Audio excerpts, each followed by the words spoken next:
കൊല്ലം Thevalakkara boys സ്കൂളിൽ ഷോക്കേറ്റ് മരിച്ച 8ാം ക്ലാസ് വിദ്യാർത്ഥി മിഥുന്റെ സംസ്കാരം കുടുംബ വീട്ടിൽ നടക്കും. അമ്മ നാട്ടിലെത്തിയ ശേഷം സമയം തീരുമാനിക്കുമെന്ന് പിതാവ് മനു 24നോട് പറഞ്ഞു. ചിലപ്പോൾ ഇന്ന് രാത്രിയിലോ അല്ലെങ്കിൽ നാളെ വെളുപ്പിനോ പുലർച്ചെ എത്താനാണ് നമുക്ക് അവിടെ നിന്ന് കിട്ടിയ സൂചന.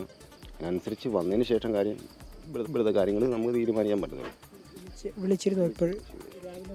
ഇന്ന് വിളിച്ചില്ല. ഇനിയിപ്പോൾ അവിടെ നിന്ന് ഇറങ്ങിക്കഴിഞ്ഞാൽ പിന്നെ ഒരു ഇവിടെ വരാതെ വൈഫൈയോ കണക്ഷനോ സിമ്മിൻ്റെ ആക്ടിവേഷനോ ഒന്നും പറ്റത്തില്ല, വിളിക്കാനൊന്നും പറ്റത്തില്ല.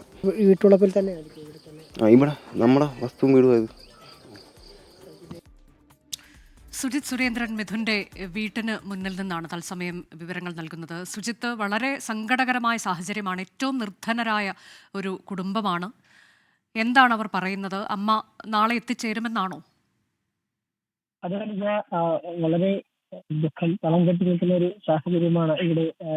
വല്ലാത്തൊരു സാഹചര്യമാണ് ഇവിടെ ഉള്ളത്. ഇപ്പോൾ മിഥുന്റെ അമ്മൂമ്മ ഇന്നലെ ഈ വിവരം അറിഞ്ഞപ്പോൾ മുതലുള്ള കരച്ചിലാണ് ഇപ്പോഴും. അത് മിഥുന്റെ അമ്മ നാളെ എത്തിച്ചേരും എന്നുള്ളതാണ് പ്രതീക്ഷ.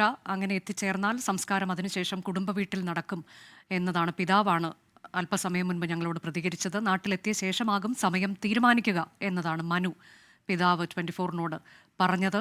അവർ തുർക്കിയിലാണ് ജോലി ചെയ്യുന്നത്. വീട്ടുജോലിക്കായി പോയതാണ്, കുടുംബം പുലർത്താനായി. അത്രയും നിർധനരായ കുടുംബമാണ്. സുജിത്ത്, പറയൂ.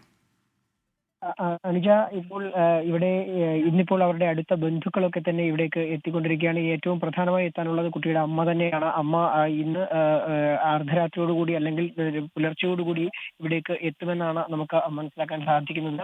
അതുതന്നെ അക്കാര്യം തന്നെയാണ് കുട്ടിയുടെ പിതാവും നമ്മളോട് പറഞ്ഞത്.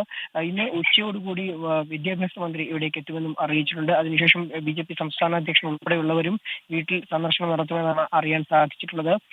ഈ വീട്ടിൽ ഇപ്പോൾ നിൽക്കുന്ന വിളന്തറ മനുഭവനിൽ തന്നെയാണ്. ഇവിടെ തന്നെയാകും സംസ്കാര ചടങ്ങുകൾ നടക്കുക. അതിനുള്ള ക്രമീകരണങ്ങളൊക്കെ ഒരുക്കുന്നുണ്ട്. പക്ഷേ കുട്ടിയുടെ അമ്മ വന്നതിന് ശേഷമാകും ആ കാര്യങ്ങളിലൊക്കെ തന്നെ തീരുമാനം ഉണ്ടാവുക. അനുജ, ശരി. സംസ്കാരം കുടുംബ വീട്ടിൽ നടക്കും. അമ്മ എത്തിയതിനു ശേഷമാകും സമയം തീരുമാനിക്കുക എന്നതാണ് പിതാവ് അറിയിച്ചത്.